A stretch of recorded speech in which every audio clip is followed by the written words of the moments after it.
Shalom, shalom, beautiful people.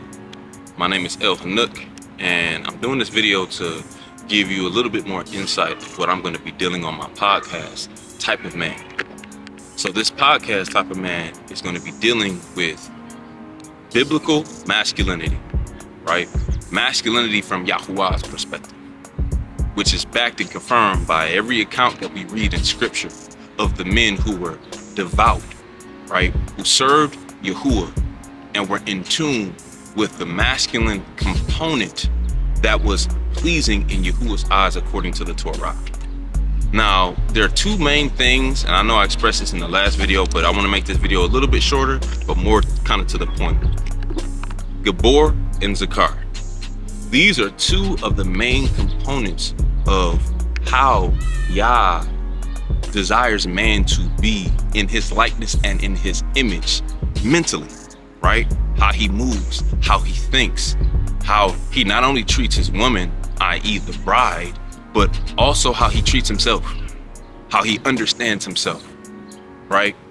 Because again, the whole concept of man came from Yah's thought to recreate himself.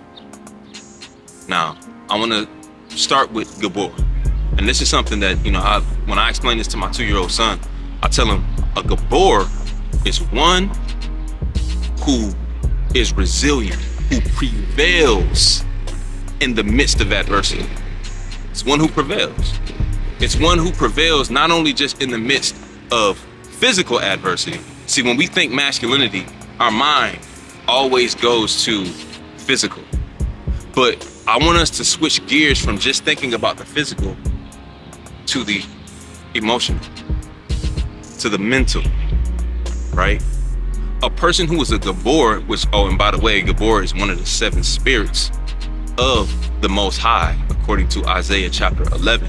But a Gibor, yes, technically speaking, he's a warrior. But what makes him a warrior is not just his physical component, it's his mental and his emotional component of mastery and understanding himself, right? So, of course, these things allow him to connect with his family, allow him to connect with his brothers and sisters, those around him, whether he's working a job, right? His employees, right? His co-workers, I should say.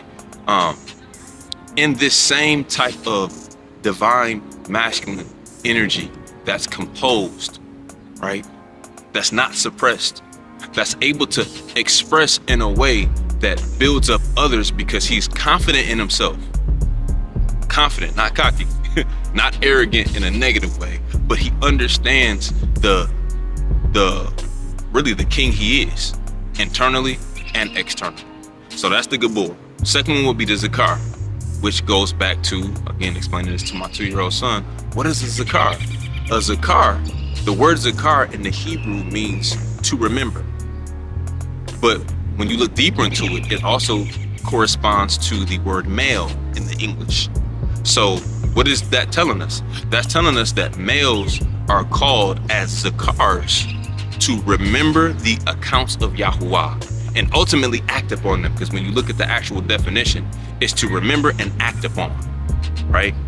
So a Zakar is one who, again, mental and emotional components to understand what he's gone through, to apply it and learn every single day, whether the experience is good or bad. So technically speaking, the Gibor and the Zakar, they work hand in hand. And it all goes back to the mental and the emotional component a man must have to be able to rule and govern his family according to what we're given in the scriptures. And you see this in accounts like King Dawood, also known as King David. You see this when his son died. He had to be able to be in a place mentally to, withstand after an action that he did caused one of his children to die. Same thing with Yosef, when he was sold into slavery by his brothers and ultimately sent to prison. He had to be in a emotional place of understanding himself to be able to overcome and, watch this, prevail in that type of adversity. So again, these are components that help us to identify and connect with the Most High, us being men walking in his image and in his likeness. So again, we're gonna be covering a lot more things, but I wanted to just speak this in this video to show you all this is beneficial, not just for men, but for women too.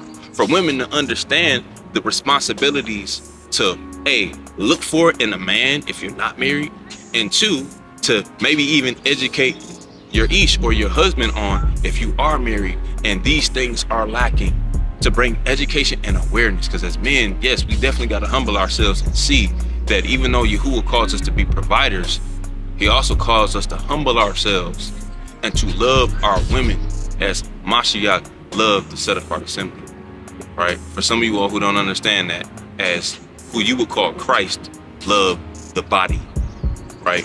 So saying all this to say that this is what we're going to be dealing with.